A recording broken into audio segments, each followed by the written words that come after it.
9, 8, 7, 6, 5, 3, 2, liftoff of Space Shuttle Atlantis on a mission to build, resupply, and Here in the women's 100 metres heat 5. Over-rotate.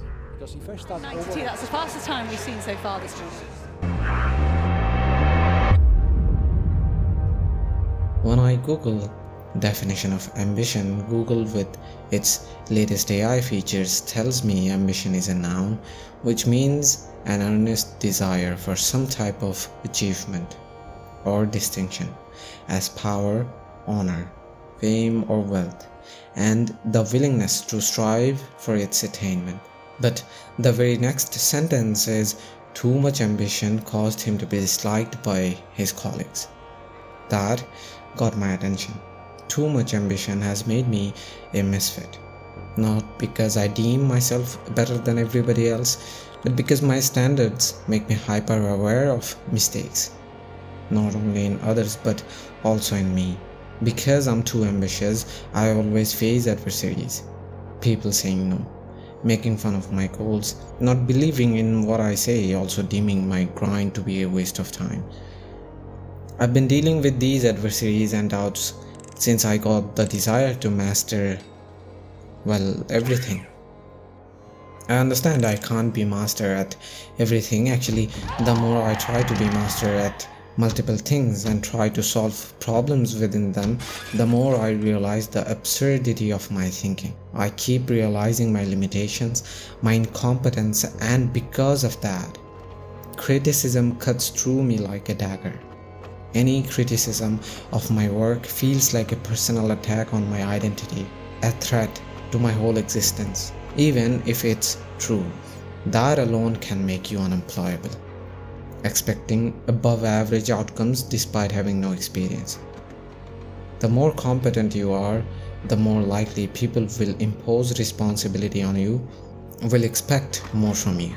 Your ambitious ego will accept those unreasonable responsibilities, and that makes you open to criticism from people like your boss, who might not even think about you as a person.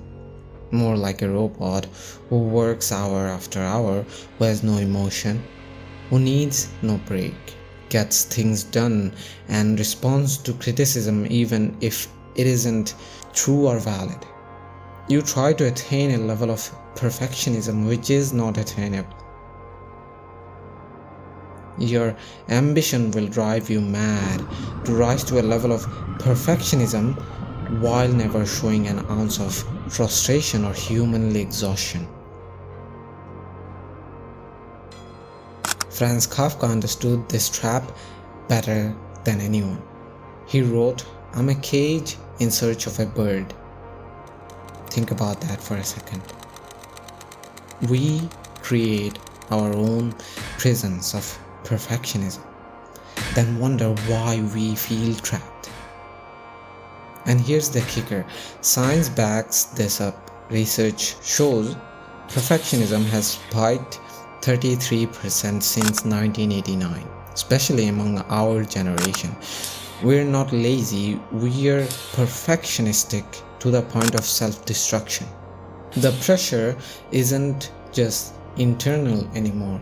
It's socially prescribed perfectionism, believing everyone expects us to be flawless. This competition, it plays out on social media. That endless scroll of highlight reels, promotions, perfect relationships. Everyone is posting their idealized versions, making us feel like we are falling behind in some race toward perfect life. But we forget the perfect life we are chasing, it's happening right now, in this moment, while we are scrolling, comparing, burning ourselves out with ambition of some future version of ourselves. And we have bought into this toxic belief that life is based on merit alone, that if we just work hard enough, perfect enough, we will get what we deserve. But here's what they don't tell you. Controlling parents create maladaptive perfectionist kids. The research is brutal on this. If you're sitting there and thinking, why am I like this? Look at your childhood. Were you praised only for achievements? Were mistakes treated like failures of character? That's where this insatiable need to be perfect comes from. Now, I'm not saying it's all about your parents. There are multiple variables at play here. We can't really pinpoint one situation, event, or reason for how a characteristics develops in a person, but childhood patterns, they're a major piece of the puzzle. This whole system, the perfectionism, the exploitation, the manipulation, it all feeds into why you push yourself to impossible standards so that people can't find any loophole, any mistake. Because if you're like me, your ambitious goals, the pursuit actually starts from a deep insecurity. Something so deep in your psyche that when you're in the moment of pursuing a goal, you don't notice your insurmountable ego driving you into a pit of despair and burnout. This leads to susceptibility to manipulation by every fucking bitch on the street, because you're the biggest among them.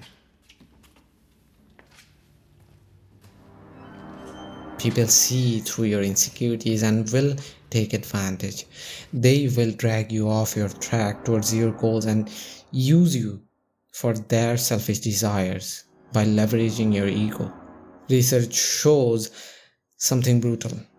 Perfectionism creates psychological vulnerability. When your self-worth depends on external validation, when you need to prove yourself constantly, you become a target. People with perfectionist tendencies are more susceptible to manipulation because they're desperate for that validation, that approval. And in the corporate world, there are people who exploit this extreme zeal. They see fresh-faced employees burning themselves out and think, perfect, free labor. The research suggests something different, that maybe, just maybe, it would be more prudent to support those newbies, to let them know it's okay to take chances and fail. But they don't do that because that would shatter your view of yourself, shake your whole core identity.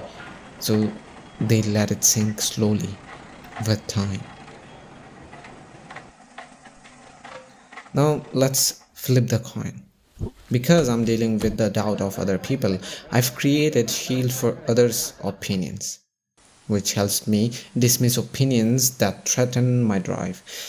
That serves me well because criticism can't get through the shield I've built for myself. Now, I don't feel discouraged by the words people spit towards me, or beliefs they reflect onto me, or maybe limitations they fear they have unconsciously or even jealousy because I try to dare. That shield serves me well until I need to listen to some opinions. That habit of discarding anything that comes my way and doesn't fit my narrative, it spills everywhere. It shows up in my job because I have this grand goal and anything that doesn't align with it is not my headache, even if it is. Now, no opinion bothers me, even if someone says something or wants something a certain way and I'm obligated to fulfill their demands. The ambition that leads me to not sleep for days and pushes me towards unrealistic pursuit of competence also makes me incompetent. And that can sometimes become the reason you get stuck. I also recognize this. A lot of things I've done, learned, and can do with ease, that because of my ambition. It inflated my ego enough to push me even when I'm tired, confused, lacking focus. But that ego, it can be a hurdle to your growth. Blind ambition like mine can make you feel like the universe owes you your dreams, your lust, your greed, and it should hand you everything, no questions asked. But reality, no one owes you anything. You will have to earn it. Work for it. Now let's assume you've started working, grinding toward your goals relentlessly, but yet It is not guaranteed when you'll get it or if you'll ever get it, which builds uncertainty. And if the root of your desire already stems from a deep insecurity, then it becomes a battle with yourself, a test of your patience. Because every day that passes while not having achieved your desire is one more day of your critics being right and you being wrong. And you are forced to push through the liminal space with only hope, like walking through a pitch black dark tunnel while not knowing if at the other side you'll find light or fall into a pit. You are forced to keep walking because you have to prove them wrong who doubted you. You are forced to keep walking while doubting yourself, because not working and not trying, that guarantees you'll never achieve anything of significance.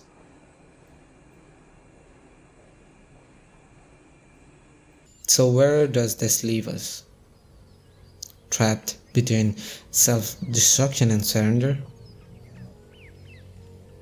At the heart of every war, there is immense ambition of an individual or a group. It's more relevant now than ever before. This ambitious desire to conform, control, or conquer. Ambition in its purest form can be evil if we don't keep it in check.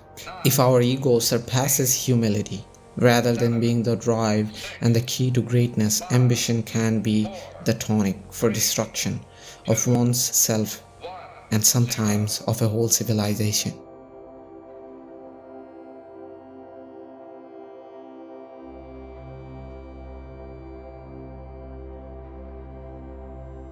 But here is what Kafka understood about all this ambition, all this war. Kafka said, "The meaning of life is that it stops." Let that sink in for a moment. All this drama, this pretended game we play, knowing deep inside how fragile the whole setup is. Though I wouldn't recommend anyone to internalize this completely, at least not for the time being, because then things lose their urgency, their meaning. We lose the force to prevail. But being able to sit comfortably with the uncertainty, that's life, don't you think?